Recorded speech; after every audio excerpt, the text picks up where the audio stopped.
Greetings. Greetings, everyone. It's Angelo Robles.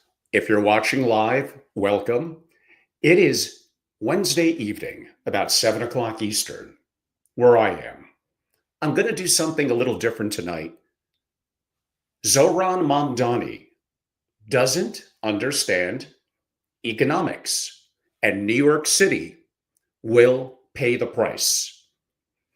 What I'm going to do is give a little bit of my sequelatory, my perspective. Would love a little audience engagement. And again, I'm not looking for an echo chamber. I actually want people to actively disagree with me. I may actually learn something. So, on that note, without further ado, shall we get to it?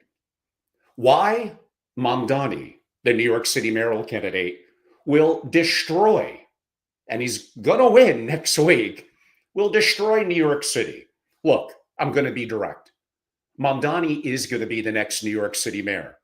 And I think this is a disaster for New York City. Not because I don't understand the frustration, not because I don't get why people are angry about the cost of living, food, rent, but because socialism doesn't work. It never worked. And Mamdani's policies will accelerate the destruction of a once great city. From my perspective, with I hope a little bit of intellectual rigor, let me break this down for you. And this absolutely will apply to families of wealth and family offices. The fundamental problem. Mamdani doesn't understand the physics of economics. Not many politicians do, but I can't give them a pass. When politicians don't understand basic economics, inevitably people suffer. Here's what he doesn't get. Real simple, entrepreneurs create value, create jobs. Governments consume value. Governments don't build companies. Governments don't employ people in productive jobs. And governments definitely don't innovate. Entrepreneurs do all that. They take the risk. They build businesses. They create jobs. They produce things that people want. And when you punish success, when you tax the hell out of people who create value, some of them, more than a small percentage, are simply going to leave. It is that simple. Wealth distribution is an absolutely failed ideology. Mamdani is certainly running as a socialist. Let's be clear exactly what that means. It means he believes in wealth distribution, taking money from people who earned it and giving it to people who didn't.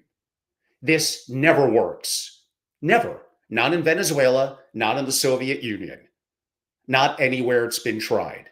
Some of you are going to bring up Norway to me. Bring it on. Why? Because wealth distribution destroys the incentive to create wealth in the first place. When you tax successful people at collectively in New York City, it's going to be like 54%. You're telling them your hard work, your risk taking, your late nights building a business, half of that belongs effectively to the government. What happens? Absolutely, some of them are going to stop working as hard, or more than likely simply move. In today's world, there's not, I could argue, a specific benefit like 40 years ago for being directly in the world of finance in New York. Or how about they invest their money elsewhere, somewhere that appreciates success instead of punishing it? Now, socialism to some, on the surface, could sound, because he is a good speaker, can sound compassionate. It's actually very cruel because it makes everyone equally poor except for the government bureaucrats running the system. Now, there's a populist trap here. Now, here's what's dangerous about Mamdani, besides the fact that he is dynamic and a good speaker, and he's touching the hearts of many people, especially those younger. All things we'll get to. He's riding on populist energy. People are angry. They see billionaires. They think inequality.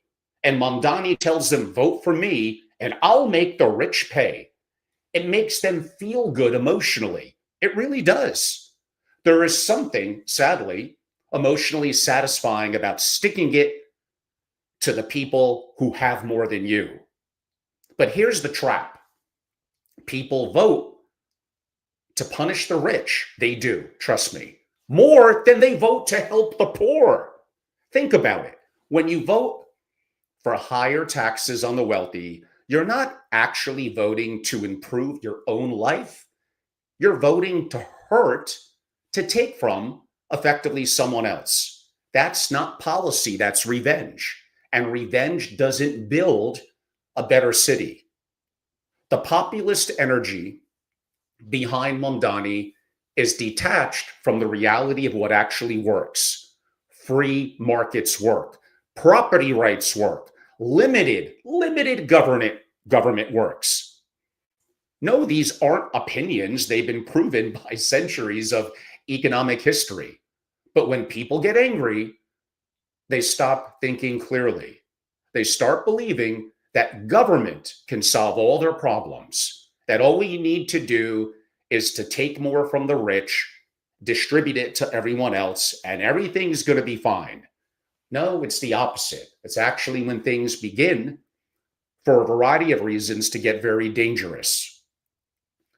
Government power grows your freedom, something that I hold in a high regard. And I'm not saying you have to, I do. When government power grows, often your freedom shrinks. Here's something people don't talk about enough. Government tends towards tyranny over time. The more power government has, the more power, of course, it wants. The more you rely on government, you become beholden to it. It has more control over you. So think about some of the things that Mamdani is proposing. And I'm not saying they're all going to get through, but he's going to push hard.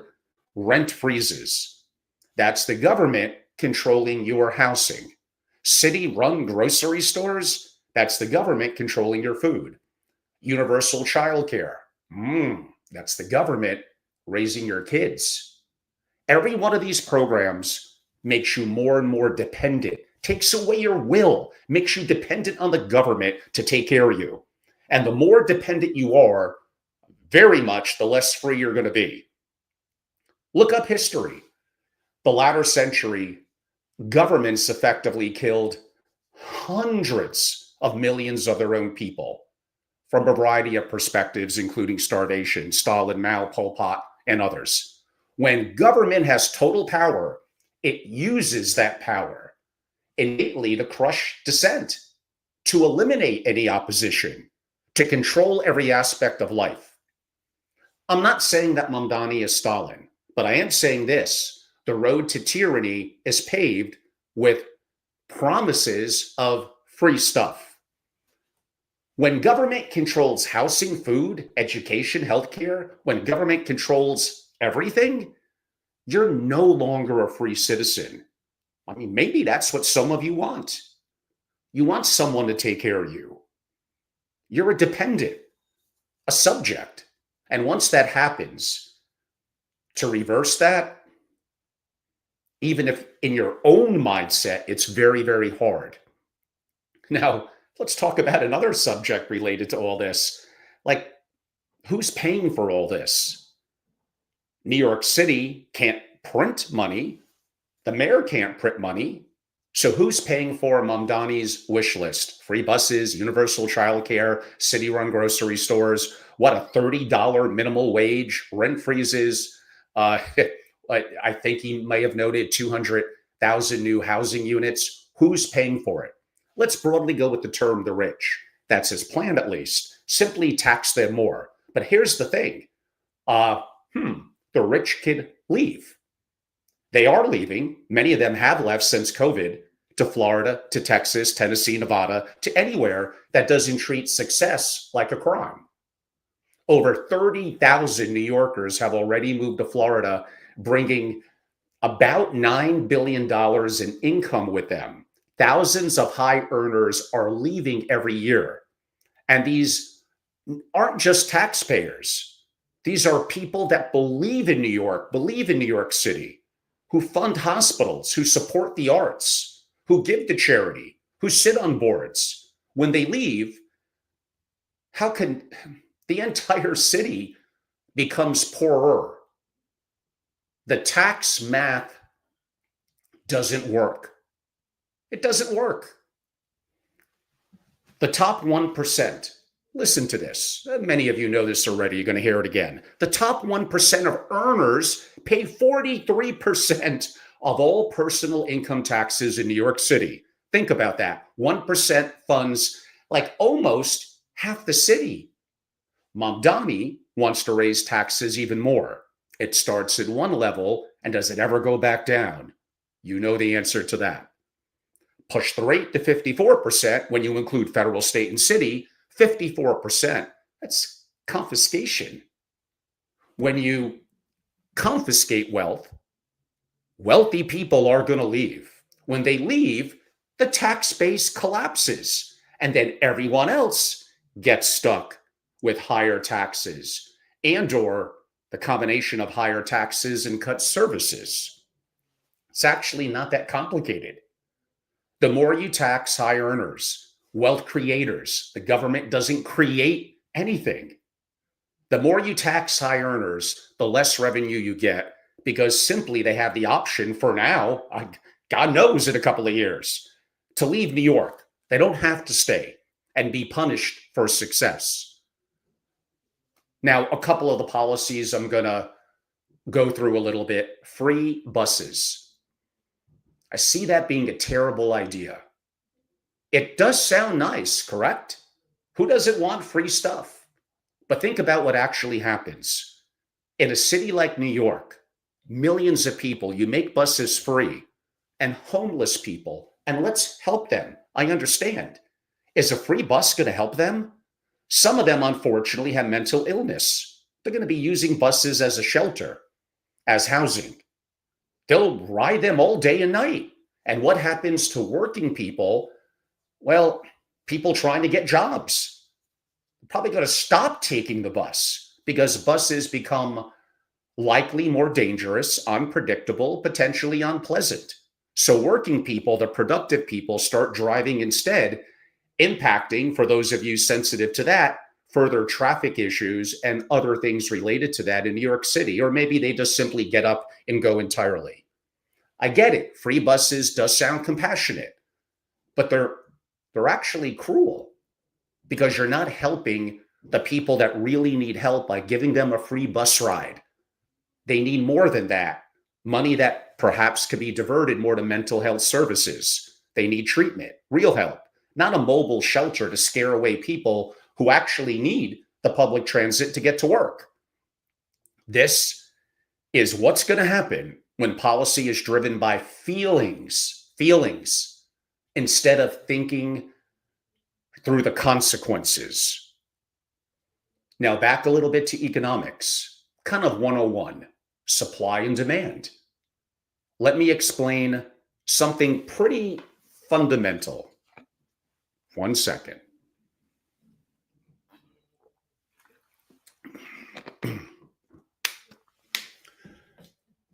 You can't repeal kind of a nature's law of supply and demand.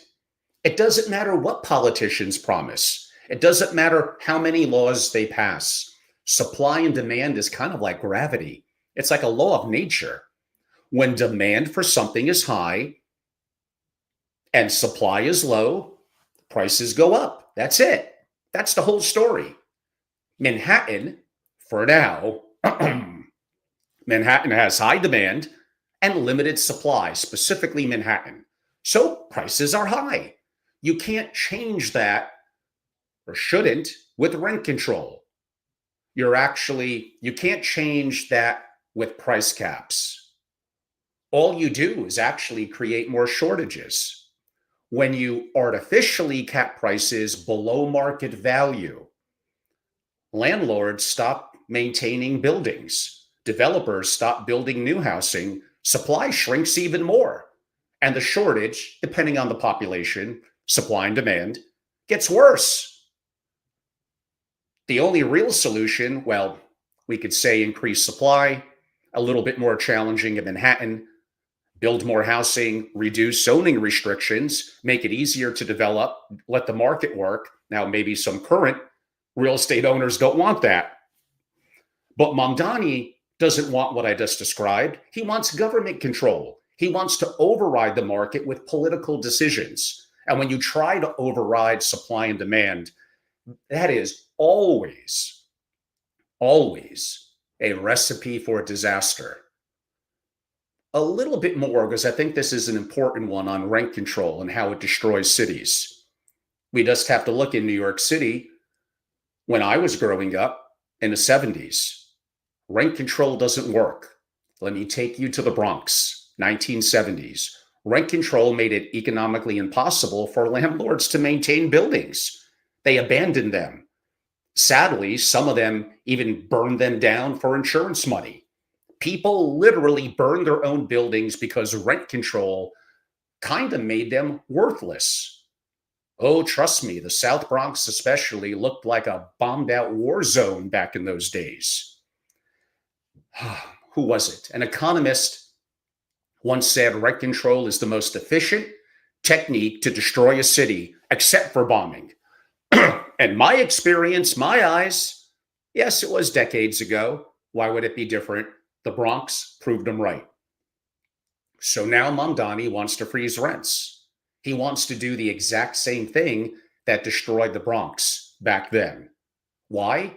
Because it does sound good. Because it wins votes. Politicians care about winning an election more than anything else, and then getting reelected, reelected, and reelected, and fattening their own wallets in the meantime, of course. What I described is going to destroy neighborhoods. It will reduce housing supply, and it'll make the housing crisis worse, not better. Now, I'm going to say something else that's an uncomfortable truth. It's going to be very blunt. You don't deserve, and by the way, me, anyone, you don't deserve anything. You don't deserve to live in Manhattan or Malibu or Beverly Hills. I know it sounds harsh. It's the truth. You don't have a right to live in the most expensive real estate on the planet. You do have a right to pursue living there by increasing your skills, which enhance your utility by working hard, providing value, and rather bluntly, earning more money. I would love to have a $50 million house in Beverly Hills. I can't justify affording it. That's not Beverly Hills' fault. It's supply and demand. This is how free markets work. If you want to live somewhere expensive, you better make yourself valuable enough to afford it. Stop playing the victim. The answer to high housing cost isn't rent control. It's definitely not wealth redistribution. Well, we could talk about people, skills, and utility like I already did. It could be about building more housing, reducing the regulations that make construction expensive, and letting the free markets work. But Mamdani does not believe in free markets. He's a socialist. That's probably being a little kind. He thinks government should control everything. And how could that not be a recipe for disaster? Now, again, like I stated, there's always the option. Leave. And here's the thing no one is saying out loud. Like, you do have that option. You could leave. If Mamdani wins and implements these policies, you don't have to stay and watch the city decline. You don't have to pay confiscation via additional taxation and the other things I'm describing, which go far deeper than 2%, which is obviously not going to go down. It's going to increase. You don't have to deal with deteriorating services and rising crime. You can move, whatever, to Florida, a zero state tax, zero state income tax, Texas, a growing economy, Tennessee, like I noted, lower cost of living. And this is what wealthy people are already doing. They're voting with their feet. Like I said earlier, 30,000 have already moved to Florida. And you know what? When productive people leave, Everyone. Everyone else is the ones who are going to suffer. Tax revenues collapse. Services are definitely going to decline. And the city becomes poorer and more dangerous. New York City in the 70s practically went bankrupt and crime was rampant. Buildings burned, people fled. Took decades to recover. And now Mamdani, a couple of short decades after, wants to do it all over again. So yes, you do have a choice. You could stay and fight, I guess, or leave and build a better life somewhere that values your productivity, your entrepreneurship, your skill set and utility, and hopefully building companies that support employees, that support communities, instead of being punished for it. I'm not saying give up on New York, but maybe don't be the last person out. Now, okay, we're going to make more people mad. What I call a cultural crisis. Weak people. Here's something that doesn't get talked about enough. 60% of Americans read at, I think it's an 8th grade level. That's completely unacceptable. Make sure that's not going to be you. I'm sorry. The teachers' unions, there's some incredible teachers. The unions have failed us. They're not getting results. They're protecting bad teachers. They oppose accountability. They care more about their contracts than apparently kids learning and learning how to read. And parents need to step up as well. You can't totally outsource your children's education entirely to the schools. Now, that could lead to a discussion on family, on AI enhancements to education.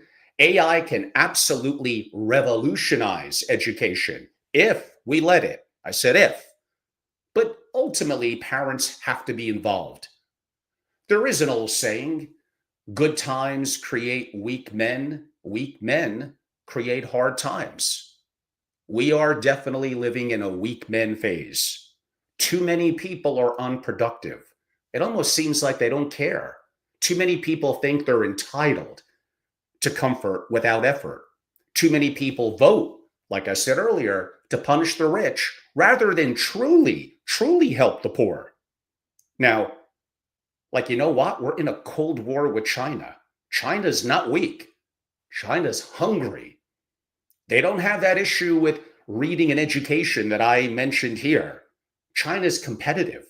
How are we going to beat them economically when 60% of our population can't even read? It might even be a 6th grade level. I'm being generous calling it 8th grade. I got to look that up again. We just can't keep coasting. There's a reckoning coming. Now, speaking of reckonings, AI. AI is coming. To me, there's no question, at least initially, we're seeing the impact now, mainly in white collar and some manufacturing. It is going to displace jobs. People are going to need help, real help, and not feel good policies, not handouts that keep people more dependent. But we can't keep the Fed printing money to solve every problem. That's what got us inflation. That's what's destroying your purchasing power. The solution isn't more government spending. The solution, well, it's complex. I'll agree with that. It's helping people acquire skills, helping them become productive, helping them own appreciating assets. It could start simple, $5 a week, stocks, real estate, businesses. Your job as a young person is simple. Get tougher. Acquire skills, have a utility, be resilient, and work your ass off. And begin to own assets that go up above and beyond. It's not easy, but inflation. Don't wait for the government to save you. I don't know any hyper successful person who plays the victim. Don't vote for politicians who promise you free stuff. There's no free lunch. Someone always pays. Heading to the home stretch and thinking of Mamdani, how about law and order? While we're at it, Mamdani wants to reimagine policing. That's kind of code for defunding the police. You know what cities need? Especially New York. They need greater enforcement of law and order, respect for laws that are on the books and other people. When crime goes up, productive people, they get up and go. Businesses leave, investment leaves. A city without safety is a city with no future.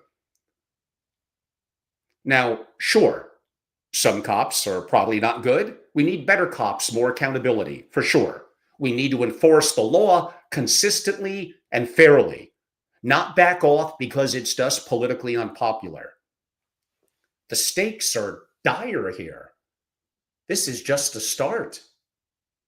Do we want New York City, to remain among the greatest cities in the world, a place that attracts incredible talent and capital, ambition from everywhere, taken that mantle decades and decades and decades ago from London? Or do we want to dry people out who fund the city? Do we want to repeat the disasters of the 1970s? Do we want to turn New York into a cautionary tale? People vote for politicians like Mamdani because of anger, because they want to, again, I'm going to go back to it. They would rather punish the rich because it feels good rather than truly help those challenged. Punishing the rich does not help the poor. When you chase away the intellectual base, the tax base, everyone suffers. Services get cut. Crime is going to go up. Schools will get worse. The city declines. It's not about left or right. It's about what works versus simply what doesn't. Free markets work. Entrepreneurship definitely works. Rewarding success works. Keeping taxes competitive, I'm using a nice word, works. Socialism does not work. Wealth redistribution doesn't work. Rent controls don't work. Taxing productive people into oblivion doesn't work. It's basic economics, supply and demand, incentives, human nature. You can't override these economic laws simply with good intentions. In concluding, Mamdani is going to win. The polls show him way, way ahead. Remember, people vote to punish the rich more than they vote to help the poor. His messaging, his style, his speaking, he's very good. He's saying things to appeal to a large group of people, especially younger, and feel left out, feel challenged by the cost of living in New York. But again, you don't have a right to live in Manhattan. So when he does win, watch what happens. Watch the wealthy leave. Watch revenues inevitably collapse. Watch the city struggle to fund basic services. Watch government power grow while your freedom shrinks. This was predictable. This could have been avoidable. The physics of economics are actually not that complicated. And yes, incentives do matter. Productive people respond to incentives. And they want a fair working environment, talented people, and everyone wants less crime, more of an opportunity for growth. Productive people respond to incentives. When you punish productivity, you'll simply get less of it. When government promises you everything, it will eventually control everything. And it looks like, yet again, New York City is about to learn the hard way. Don't let it be you who suffers. Get your skills up. It's never been easier, and much of it you could even do online. Your skills could equate to your utility. Work hard, own assets, and remember, there's always the option to simply leave. Don't be the last person out, because I do believe that hard times are coming.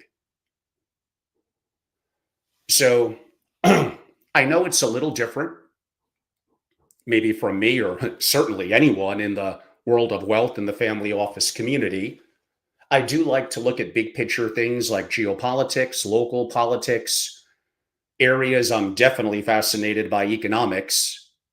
And I just don't see others in the family office world talking about it. I think it's pretty obvious. They're afraid. They're silenced. They're afraid of their sponsors, their board, investors. Like, I don't really have to worry about any of that. I did in the past, and I felt kind of muted. Uh, I don't do the things I do to be loved. I want to come at things with some level of intellectual rigor, and I want other people to challenge me. I don't want to be in an echo chamber. I was even more forceful at my New York City event talking about this and basically said, if you agree with me, appreciate it, but don't even raise your hand. I want the people who disagree. And I do want to listen and learn from them. I'm not saying that I have all the answers, but I think I thought this out pretty well. And again, feel free to comment, feel free to disagree. I never take things personally, and I simply want to learn. I do have a love for New York City. It's waned here and there over time. I don't think I'd want to live there, but I want to go there and feel safe. I want to see it do well. It's good for America. It's good for the world. There's some incredible people and incredible companies there. Education, younger people, opportunities, uh, Goldman Sachs, Google, I could go on and on. And to see that's going to be challenged in the years to come, that it's not going to be the epicenter of finance and capitalism, that it's going to be like it was from my perspective, growing up in New York back in the day, back in the 70s. Whew. So, yes, it does hit me kind of hard. I probably don't do myself any favors from talking about these things, but I do promise my audience no one's ever 100%, but I want to be 98 to 99% real with you from my perspective. I don't just come shooting at the lip. I give it thought. I do some research. I challenge my assumptions. And then I share with you my insight and how it does relate to the world of wealth and family offices, and many different things. And geopolitics and politics are, of course, an important part of the world of wealth and the world of family offices. So this absolutely does make sense. I appreciate you listening. A little disappointed there was no back and forth or commentary yet from the audience. I will distribute it to a larger group. So after the fact, but not live, I guess I'll get some feedback. I'm expecting there'll be a lot of people that will challenge it. And some of you may have some incredible comments that I could learn from. I'm not saying not. And I'm going to be optimistic, although it may take the next 4 year cycle or longer. But I have to have faith in New York, in America, and the things that I talk about, from capitalism to a free market, at least to me, are very important. Having a unified morality in a city and a country, a culture that believes in, I never went to a traditional college. I went to some online stuff like 10 years ago, well into being an adult. I come from a broken home. The last thing that I had was a silver spoon in my mouth. I had some days I didn't eat. I know what it's like to be at the bottom. It doesn't feel good. But I knew that I had to enhance my skill set, have a utility, work really hard, and problems would still, even to this day at my current old age, come at me every day. Every day. I feel like I get knocked down effectively every day, but I have to get up. I have to get better. It's on me. Thank you all for listening. I guess there's no commentary or questions. Otherwise, I would be happy to go a little bit back and forth. Be an interesting time. We'll see what will happen. And ironically, with my AI masterclass, right after the election, Wednesday and Thursday of next week, I will be in New York City. I have work to do, and I'm going to wish New York City the best. But it looks like it's going in the wrong direction. Thank you, everyone. I'm Angelo Robles. And again, please feel free to comment. I welcome dissenting opinions. Bring it on. I don't want to be in an echo chamber. I don't want to get locked in to cognitive and other biases. I want to learn. Thank you all so much and have a great day.